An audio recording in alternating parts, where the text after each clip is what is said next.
All right, welcome back. So, are you really ready for marriage? Are you really ready for marriage? I guess this would be for my single people out there. What did Charlene said? At both ages, kindness is kindness. Emotional. You didn't answer the question, Charlene. Shout out to you, Charlene. You didn't answer the question. I said which one of those ages find them more attractive? We're comparing the two. Okay. Oh, okay. You're closer. You're closer. Shout out to you. I appreciate you. Are you really ready for marriage? 5 truths people learn too late. A couple of things, 5 lessons I want to share with you real quick. I'll fly through them so we can move on and have a good evening with your family, with your friends, and all that. All right. The first thing I want to share with you is that marriage requires emotional readiness before romantic desire. But honestly, I want to be honest with you. Based on what we were talking about just now, this is like an oxymoron. Okay? This is almost impossible, particularly without going to school first. Okay? When I say going to school, pick up a damn book. Okay? Stop saying there's no manual to marriage. Stop saying that to yourself. I know what you mean. You're just saying it's different for everybody. Yeah, whatever. But stop. When you say that, you're also sowing certain seeds that you're going to end up in a very nasty situation. And then you're going to console yourself. You're going to jump from one person to another, keep telling yourself the same talking point that has not served you. You want to be careful with that. Marriage requires emotional readiness before romantic desire. You're never going to be completely ready. But you get a step closer, but at least don't tell yourself that marriage doesn't have a manual. Okay? By the way, newsflash, it's not only marriage that people say that to. Anything that people are too lazy to sit down for a quick minute and learn some lessons, as in like theoretical stuff that you can apply later, because you still have to apply it and you have to stumble, you have to make mistakes, right? But it's better when we're talking about being prepared. That's all we're saying. Being ready. Okay. So emotional readiness before romantic desire is an oxymoron because we all tend to fall in love. We fall in love with what we fall in love with, right? But I'm just saying, at least after you fall in love, can you slow down and actually take the time to learn something, right?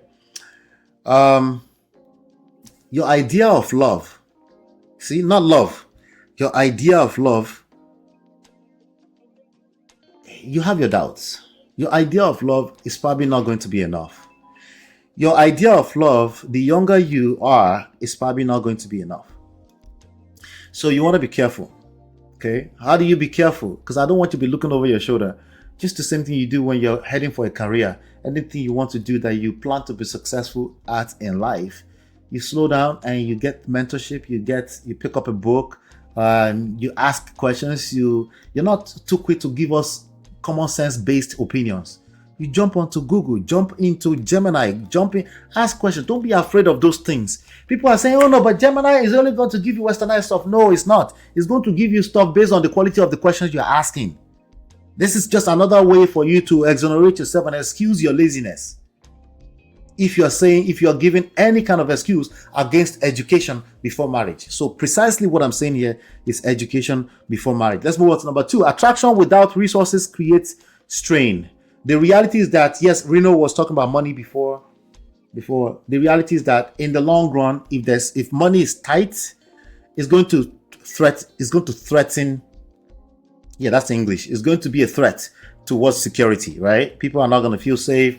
It's going to create tension and all that kind of stuff. So that's why I said it's not necessarily wrong. It's just that, again, you don't want to put too much attention on beauty, handsomeness, and money, because at the end of the day, you need something a little bit deeper than that. But marriage will magnify financial reality. Okay, but just keep in mind that money does not create love, but lack of it can threaten your sense of security. Okay, so let's not be delusional. All right, let's not be delusional. Let's move on. Number 3. Unresolved conflict turns intimate disputes into legal wars. If you don't know how to resolve conflict, you will end up in the court of law. In that zone is a wicked zone. Don't come back and tell me your partner is wicked. It's not. It's just what it's going to be, okay? By the way, you're probably wicked too. I don't expect you to admit to it, but you're probably going to be wicked because, like I said, that young lady is now weaponizing the kids against him, Jimon. So, but hey, if we tell you to learn these things before you go inside and you don't, it's just what it is. The government is going to help you, but they're not emotionally attached to your situation. So they're not going to help you bring emotional intelligence into stuff. They don't care. It's a system. They're going to blanket all of you together and make you pay money to help you resolve conflicts in a wicked zone, in a wicked way. It's not their fault. It's just the limitations. Just the point is, don't end up in that zone. And if you're already in that place, seek help. Find a coach, okay? Find a coach that can help you navigate that space. Your lawyer will probably not be able to help you with emotional stuff. Your lawyer can give you legal advice. That's about it. Okay, let's move on to number 4. Boundaries are proof of respect, not control. Many of you, whenever you talk about boundaries, what you're talking about is control. You're just being controlling. All right, boundary is supposed to make love and respect feel safe, not the other way around. I think we talked about that on one of our episodes earlier on, but just keep that at the back of your mind. Another point I want to mention here is that public admiration. Remember, emotional intelligence. Public admiration must respect private agreement. Again, what we're doing there is that we're speaking to the urge to shalaye, resist the urge to shalaye. You go explain, because no evidence. Resist the urge to explain. Deborah says, many people need to go sit down with a therapist. That's precisely what I'm saying. All right, so boundaries are only proof of respect. If you're a lot of people are talking about boundaries. They never really sat down with a therapist. They never sat down with a mentor to say, hey, they just heard it somewhere. They could relate to somebody's pain, and they kept repeating the same talking point. So they don't know when they are talking off point, because they're only transferring based off of their pain points. So that's the thing. It's a lot of moving variables here. So, but all you can control is yourself. Work on yourself. Number 5, reputation outlives forgiveness.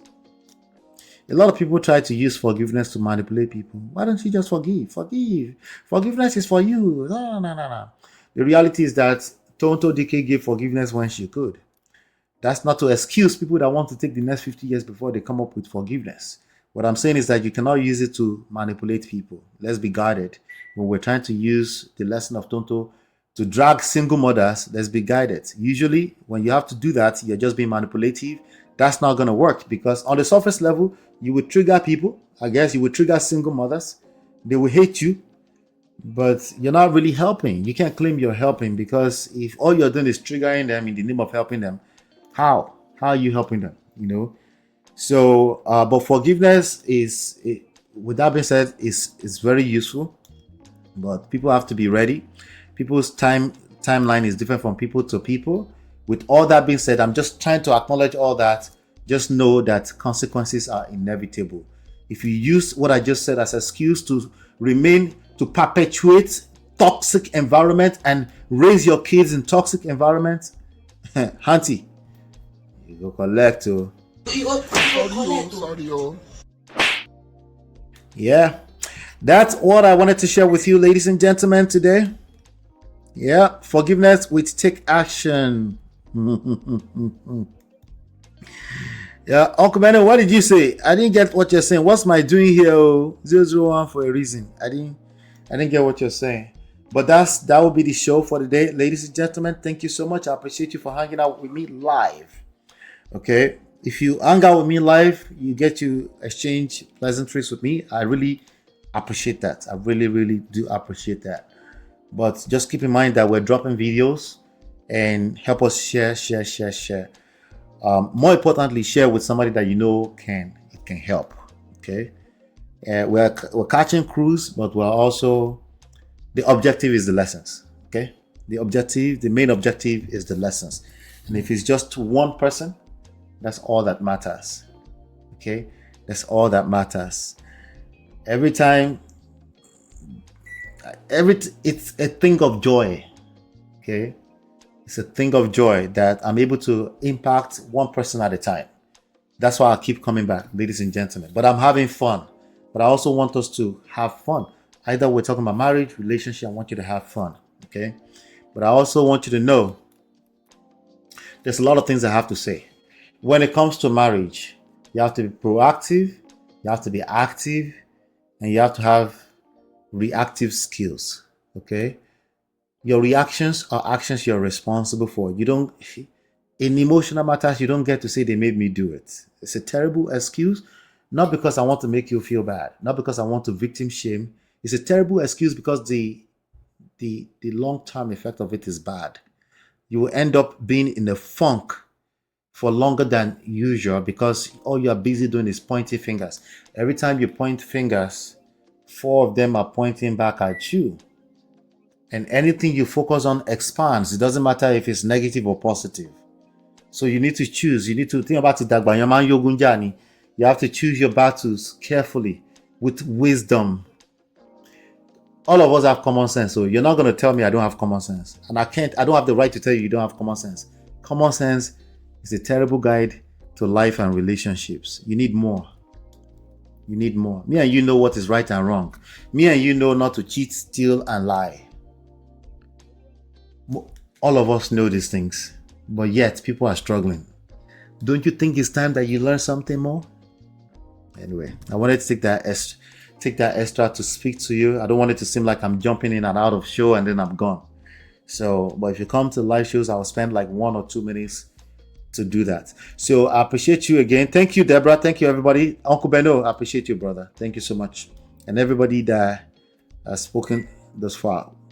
Hopefully, you've been enlightened, educated. See you on the next one. Hit like, share, subscribe, turn up your notifications so you're notified when we go live. See you soon. Bye now. This is Ola Man of Prestige, your favorite relationship and marriage coach. If you enjoyed this, smash that like, subscribe, and share it with someone who needs it.